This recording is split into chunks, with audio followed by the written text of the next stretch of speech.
Hi, everybody. Welcome to Cloud Mining with Hashflare, episode 7. We're actually on day 37, made it through the first month. Got a little bit of news. Bitcoin forked a little bit earlier than expected, and we've got a bunch of stuff going on with those other crypto mining projects, all towards the same goal of figuring out, is this profitable? Let's find out.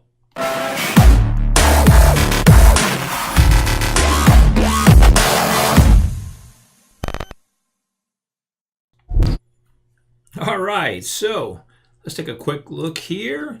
And, Bitcoin has been going up for the course of the past few weeks. It's been going a little bit nuts. Let's actually get the 1 month view real quick. And as you can see, it's gone up. A lot of speculation was going to be the fork with Bitcoin Gold, and even some speculation still on SegWit 2. So we'll see what happens with SegWit 2 since that's coming up in November.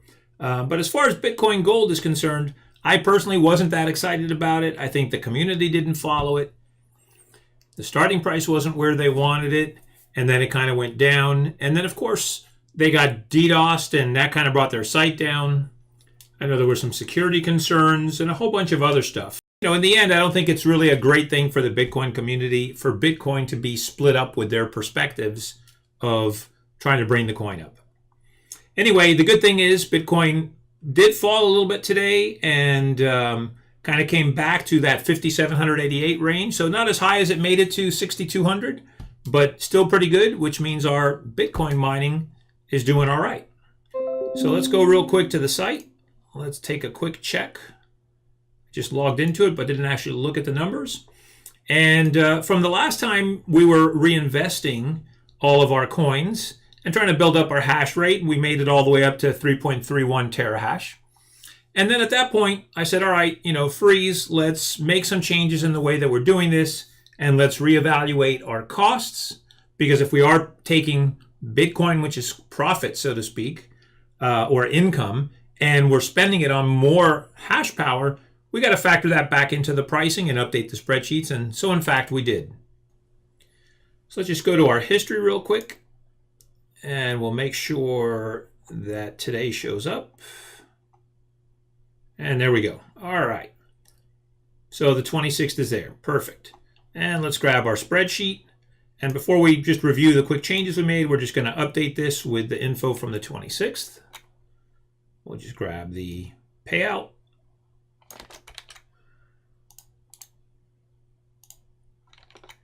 And of course, maintenance.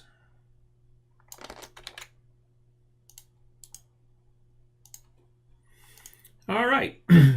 So as you can see here, today actually was a pretty good day. We hit a high number. Let's see, we have obviously two numbers higher. And overall, since we started, the numbers seem to have gone down a little bit in general. But I think that's going with the coin, going up and down, the amount of transactions, and those types of factors I think are all, playing into it. But it's good to see that we're holding around that 350, 360 range, and hopefully it'll continue that way, because if it keeps going, down overall, then we're going to lose money in our plan. So as you can see here, we added this column last time for reinvest, and if we reinvested $1.50 and bought another 10 gigahash, that was just gold. And then if we invested $3, we basically put it as the gold color, but then times 2. So each of these times we reinvested, these we did twice, and then the last one we did was on the 19th. So, here being on the 25th, or actually the 26th rather, you can see we've stopped for a few days now of reinvesting. And if we go back to the site, as you can see, when we go back to the dashboard, now our numbers are going straight up because, of course, every day we're earning and we're not taking it out and creating this up and down pattern. So overall, that's looking pretty good.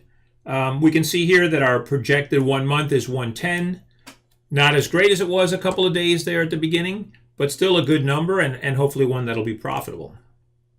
So let's go back and see what we did with the numbers here. And as you can see, we took this 487.50 now, and we've added in the hash rate of 3.31 terahash. So the reason is that we took the reinvestment, which is right here, I believe. Here's all the days we reinvested, and that came out to 37.50. And then that updated our previous cost of $450 to $487.50. And our additional terahash that we purchased each time that we did it made it 3310. So now we're able to correctly and fairly track the investment that we put in, and then of course, how that payout is going to be. So the good news is that it's still showing like we could break even here around the 6 month, and that would give us a profit of 538, making it about 110%. We still have to get there, and so that's part of it. And of course, we know that some of the numbers are going to be skewed because in this first month, we did buy a small amount of hash rate, then we bumped up again. I think we bumped up twice. And of course, each few days that we reinvested, we kept bumping up that hash rate. So this first month, saying it was at 68%, that's all right because we knew that that was happening. And in this month, you can see we're doing pretty well. We're at 93%, and we, of course, still have a little bit of time left. So hopefully we'll have some numbers pick up and bring that to around that 100% range. But going forward, I'm not sure we're going to invest too much because we do have to sit back and watch it, either start going up, start going down, and get an evaluation as to whether it's good or not. So bottom line, I think this is looking good. This Bitcoin mining is looking good. I think Hashflare is looking good. I think this is all working the way we hoped it would and looks profitable. So if you've been sitting around and debating, do I start, do I try? In my opinion, give it a shot. Don't go for $500 or $1,000 or even $300. Just go put 20, 50, whatever you can afford that's a small number, and just get into it and start learning about it and see if you really like it or not. Because part of it is enjoying the experience. It's not just, hey, I want to make money. Because if you just want to do that, go buy some Bitcoin and sit back and wait for it to go up. But if you want to kind of get into the mining part of it, which does become addicting, by the way, this is, I think, the right way to do it. So if you're interested in signing up for Hashflare, I'd appreciate it if you'd use my link down below. That helps me out. And also, if you want to find out about some of our other videos that we're doing, both desktop mining with a mining rig, we just dropped in a 4th card in that thing, as well as cloud mining on Genesis. We'd love to have you there. Hit that subscribe button so you can check out those videos. And I think that's a wrap for today. So we'll catch you next time.